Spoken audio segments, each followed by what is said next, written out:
trying to leak our information.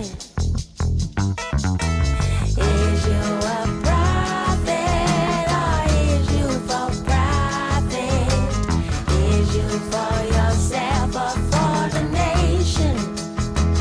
Oh, is that toxic logic? Why you keep fucking around? Welcome back, revolutionaries. This is Rebel Talk, where revolutionaries talk evolution. Today's episode is one that's been heavy on my spirit because we got to face the system that's been strangling us for centuries.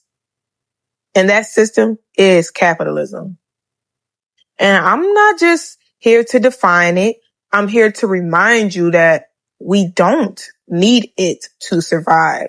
I feel like episode 2, if I'm being like 100% vulnerable and honest with you guys, didn't do as well because I kind of jumped to a whole nother part of the situation that is not as easy to grasp if we don't know the basics first. I have to be strategic in how I deliver this information to you guys. So we're bringing it a step back and we're going to define capitalism, what that means. And also I'm going to give you some advice on how to navigate that and free yourselves from it. Small steps at a time, right? So, capitalism. Textbook definition, an economic system based on private ownership of the means of production, where profit is prioritized above all else. My personal definition, from lived experience, capitalism for us as Black people has always meant struggle. It's been survival in a game designed for us to lose, like playing Monopoly with absolutely no pieces or any money. But let me be clear. This time, it's not about being a winner in their game. It's about the simplicity of just being.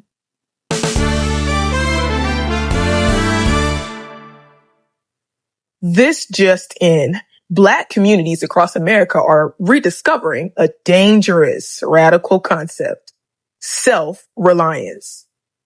Sources confirm that feeding each other, making our own clothes, and teaching our own children can completely collapse the foundation of capitalism as we know it. Experts say if this spreads, the US dollar may officially lose its grip on Black survival. Stay tuned as government officials scramble to figure out what to do when people stop needing them. Back to you, revolutionaries. I feel like this, y'all. We are afraid of being self-reliant because every time we built something powerful, they destroyed it. Tulsa, Rosewood, Wilmington. Our people had thriving businesses, schools, homes, and in one night, they were bombed, burned, erased, basically. And that trauma stays with us. So I get it. I really do. I understand. But this time it's different. We can't continue to do the same things that our ancestors did because then history will continue to repeat itself and we will remain in bondage. And that's what we don't want, right? This time, it's not about being flashy or trying to prove we can win at capitalism. We don't need to build huge threatening businesses. We just need to build villages. But hear me out. Quietly. This time, it's not about chasing their approval. It's about survival outside of their game. Because listen, we can feed one another. We can make our own clothes. We can teach our own kids. And when we stop believing we need what we don't actually need and prioritize what we do actually need, we will survive. Here's how I see it, y'all. Just in case I'm like kind of reaching and y'all not really feeling me. Shelters that are really safe houses. Hear me out, hear me out, hear me out. Places we come together to eat, to plan, to share resources, and then disperse. So it's not a target. So I'm thinking I'm thinking we can use places like our churches, or like if there's a Black owned business in your family or, in your neighborhood, we can use those locations to meet up and talk resources, talk plans, talk, how we're going to trade off to survive. Like get together and actually be there for each other, create a plan that could help us sustain when we do decide to take that big leap of walking away from these major corporations. Because no, we cannot just walk away from the major corporations with no plan. We have to have a plan. But where can we go to make these plans? It can't be on social media, because we know that if it's broadcasted, then they will target us. Correct? Correct. So these are things that will have to take place in person. In person. We'll need code words. Word will have to get out online, but it will have to be in code, and we will have to meet up in our designated locations to talk about how we are going to take care of each other. First step. Teachers walking out of schools. Imagine classrooms and living rooms and backyards like the schoolhouses during slavery days. We've done it before, guys.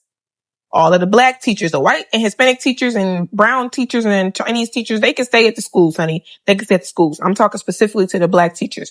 Walk out of the education system, because the education system is a part of conditioning your children to be slaves later on. The same thing it did to you that got you in the trap of living in misery and working for these corporations, it's going to do the same to your children. We don't want to raise our children to be slaves and compliant. We want to raise free thinkers, innovators, people that's going to build the society to make it better, not keep it going how it is. We need the Black teachers to open up their homes to some of these kids in their neighborhoods and teach them at home. Build a curriculum to teach them how to survive. We need people who know how to garden to be teaching these kids how to plant food. We need people who know how to sew to teach these kids how to sew. We need that's what we need in the village. Everybody has their own specific job.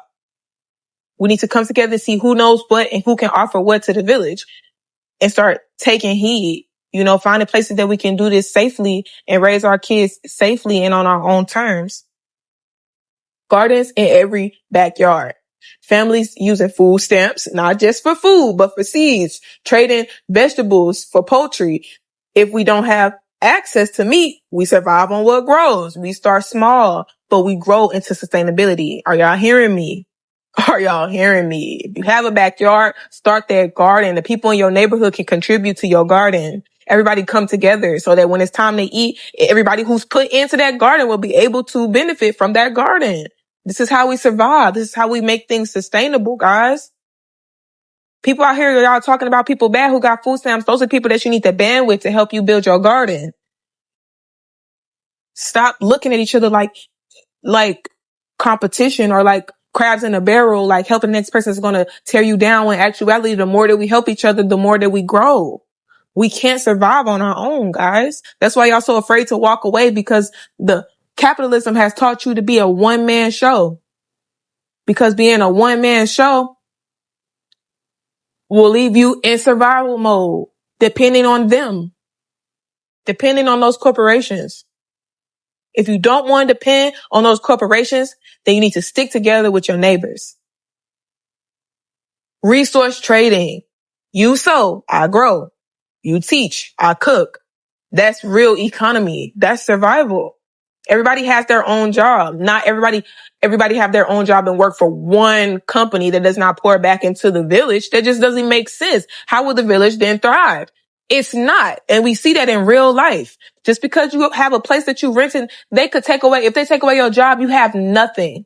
And that's not how real economy is supposed to work. Everybody is supposed to survive in equal measure. This is ridiculous, guys. The world has tricked us into thinking we need more than we actually do. You don't need TV. You don't need a fancy car. You don't need a fucking 3-story mega fucking house. You don't need all of that stuff. What you need, clothes on your back, food in your stomach, sunshine, rain, freaking touch grass, trees. This stuff that we need. These are the basic things that we actually need. We don't need fancy shoes and all this other crazy stuff. We don't need that. Going out and getting expensive facials and massages. Like, Now, that stuff could be, you could do that stuff naturally without having to spend a lot of money. This is stuff that we can trade off services and goods in our community for people who went to school and learned how to do those kind of things. It's not something that it has to be capitalized off of, because we can survive without capitalizing everything. In reality, if we strip down to the basics, if we band together, we will outlast their system. Now it's time for my favorite segment. Blast from the past. What do I always say? You gotta know where you've been to know where you're going or how to get there. Right? We've done this before, guys. Let's take the Maroons, for example. The Maroons were enslaved Africans who escaped plantations and built hidden villages that lasted generations. They farmed, defended themselves, and created culture untouched by the system. After two Maroon Wars in 1728 to 1739 and 1795 to 1796, the British signed peace treaties enabling the Maroons to remain free and self-governing within Jamaica. Centuries later, 5 main Maroon communities in Jamaica are still thriving. The Accompong, Charlestown, Moortown, Scotts Hall, and Flagstaff Maroons. That just goes to show you, when you stand up for yourself and take back your power and stop letting these people tell you what your life is supposed to be and live the way God intended us to actually live off of the land and in harmony with one another, you will survive and thrive no matter what. Another example of underground schools, because I did bring up how schools need to be modified for our children in specific. Underground schools in African American history refer to secret educational efforts during and after slavery, initially providing literacy to enslaved people in defiance of oppressive laws, and later evolving into citizenship schools during the civil rights movement to empower Black citizens to exercise their voting rights. These schools were hidden in homes, woods, and community spaces, with educators, often community members, taking great risks to teach basic literacy, history, math, and citizenship, using an each one teach one model to spread knowledge and foster resistance against segregation and disenfranchisement. During slavery, the purpose of these underground schools was to gain literacy and knowledge, which was illegal and considered dangerous to the institution of slavery, because the more you know, the harder it is for you to become a slave. It makes you unfit to be a slave, as Frederick Douglass once said. The locations during slavery time were hidden in secret places like homes, basements, remote wooded areas, and even in the late night or early morning. Like I said, teach them babies at home. Find a safe teacher in the community that will accept some kids into their home and teach them at home.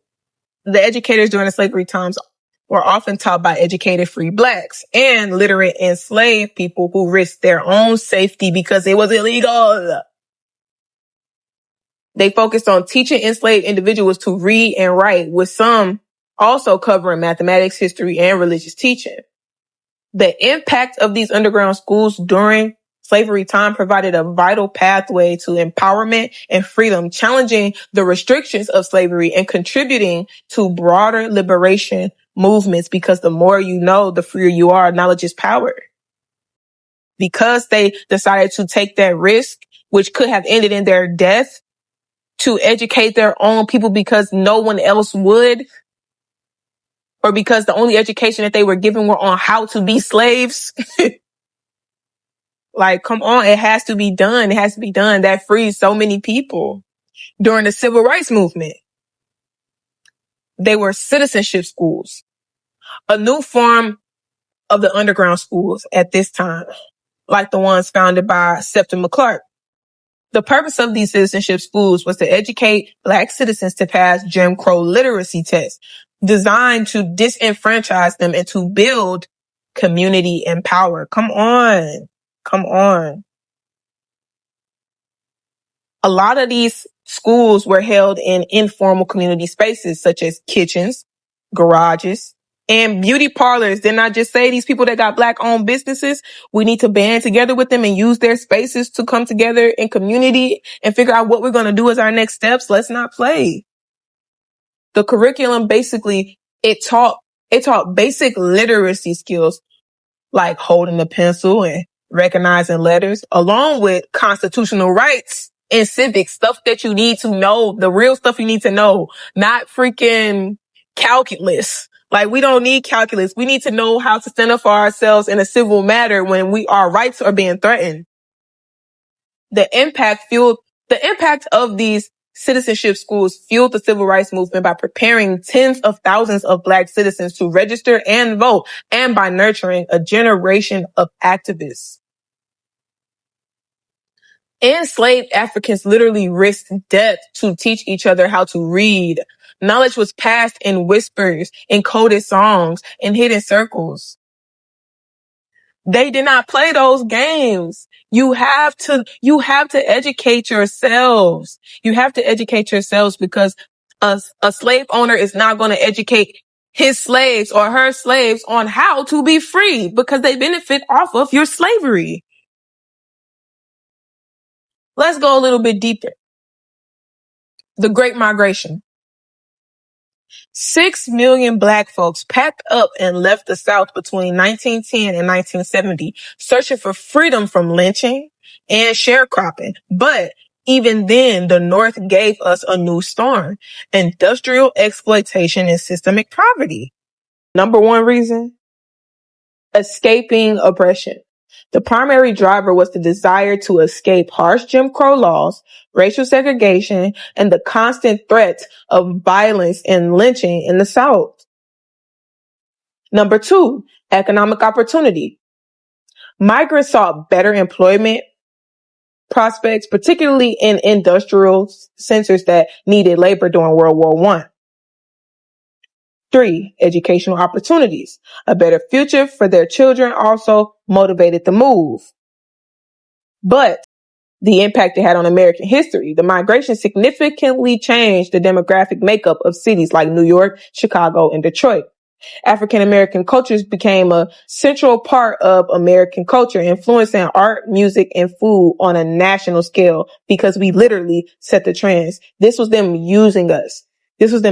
Mind you. The migration was a declaration of independence by African Americans who asserted their agency to escape oppression and create new opportunities, changing the course of American history.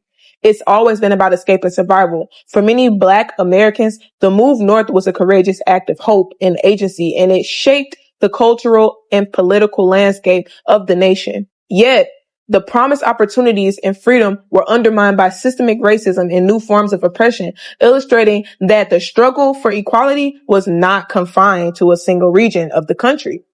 So what I basically get from that whole Great Migration situation was, like, they were running from oppression,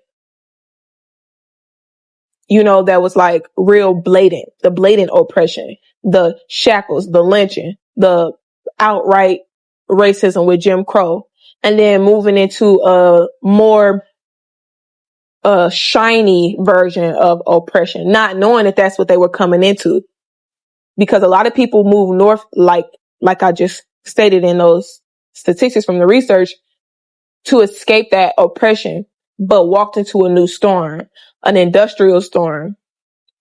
Of course, they supported all of those Black people migrating to the North, because when you migrated to the North, you literally built those cities, you built the culture, you built empires on this monopoly board for the elites. They didn't even have to do much. They give you a little bit of wiggle room and they let you do the rest, right? But here's why I say that shit was bullshit. And a lot of people ended up migrating back to the South shortly after that, because they realized, oh, it's just not even what you thought it was. You were being used. It was all strategic. You are literally pieces in a plan. You have to stop playing the game if you really want to survive and thrive and live a peaceful life here in America. The receipts in my statistics that backs up what I'm saying, because this comes all the way up until now in 2025. In 2022, Black households had a median wealth of $44,900 compared to $285,000 for white households. This is information from the Federal Reserve. That's not by accident. That's capitalism working as designed. Literally. Nearly 1 in 5 Black households are food insecure, according to the USDA 2023. Yet we spend over $1 trillion a year as consumers in the US economy. Imagine if even 10% of that went into our own food systems instead of, feeding the masses. Black farmers today make up less than 1.3% of U.S. farmers. That's sad. Down from 14% in 1910. A result of systemic land theft and discrimination, according to the USDA. But the land is still here. Seeds still grow and skills are still in us. So what are we going to do? Are we going to continue to play this game and trying to win a game that's built for us to never win? It's a trick. It's a trick. It's not real. It's all an illusion. We were never meant to win. The people that do make it out are just to keep us going. Keep us going, because how many people worked all day life and became rich at the end? Not many. There's a handful of people that make it out. It's like a gamble, like a lottery. It's not guaranteed, but they tell you as long as you work hard, you can make it. As long as you work hard, you can make it. And you work, and then you die. God didn't intend for life to be like that. Yes, God said you have to work for things. Yes. But that don't mean you have to burn yourself ragged. God don't want us out here slaving. That's some white Christianity, biblical bullshit. God don't want us out here slaving. It's so many Christians that will come, well, if you don't work, you don't eat. Who's to say that the work gotta be this kind of work though? Why can't the work be helping your neighbor next door? Why can't the work be waking up and going out to the public library with a group of the neighborhood kids and teaching them how to read? Why can't it be that? Why does it have to be getting up and working for the white man every damn day, not having no time for your family, not having no time for yourself, being fucking clinically depressed, in strife, fighting for our damn lives, can't afford medical care, having to choose between gas and food, still slaving every day and having to come to these kind of conclusions is insanity. And I know for a fact God didn't intend it to be this way. God never intended it to be this way. The song of the day is Wade in the Water. Wade in the water. Oh, wade in the water. Children, wade in the water. God is gonna trouble. God's gonna trouble the water. Oh, see that band all dressed in red. God's gonna trouble the water. Ooh, it looks like the band that Moses led. God's gonna trouble the water. Oh, whoa, whoa, wade in the water. Oh, wade in the water, children, wade in the water. God is gonna trouble, yes He will, the water. Oh, oh,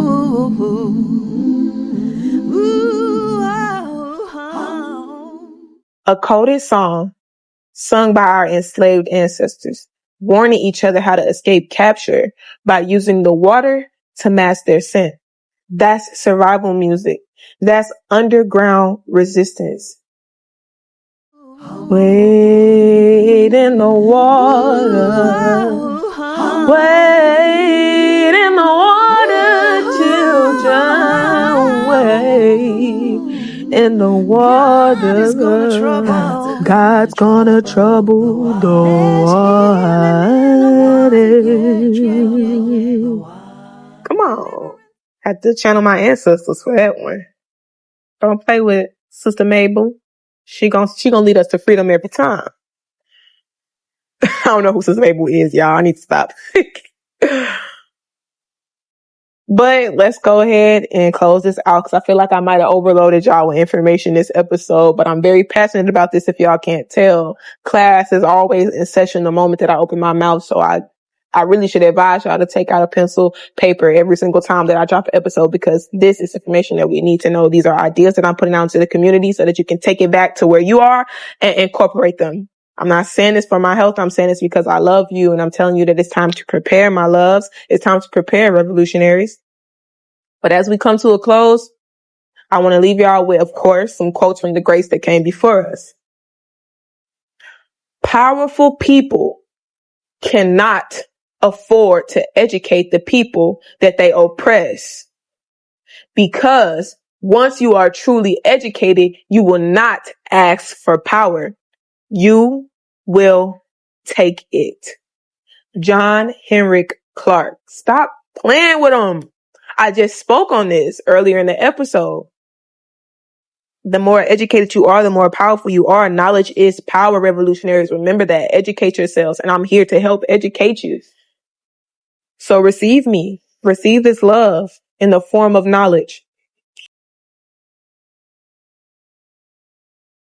Okay? We're educating ourselves, feeding ourselves, sheltering ourselves, quietly building above water, but under the radar. Come on. This is what we got to do because we already know what the government is about when it comes to our independence. They don't like to see it, but they're tricking us into thinking that we need what they obtain when we don't. We take away the power of the dollar when we decide to depend on ourselves. Their dollar only has power because we give it to them. Remember that, revolutionaries. Your homework this week, look around. Who on your block can grow food? Who can sew clothes? Who can teach? Who's got a backyard, a spare room, an extra hand? Start small. Start quiet, but start. Because survival isn't in the dollar. It's in the village. And when the time comes to leave this storm altogether, we'll already know how to live without their system. Until next time, revolutionaries, stay true, stay educated, stay free. I love you. Peace.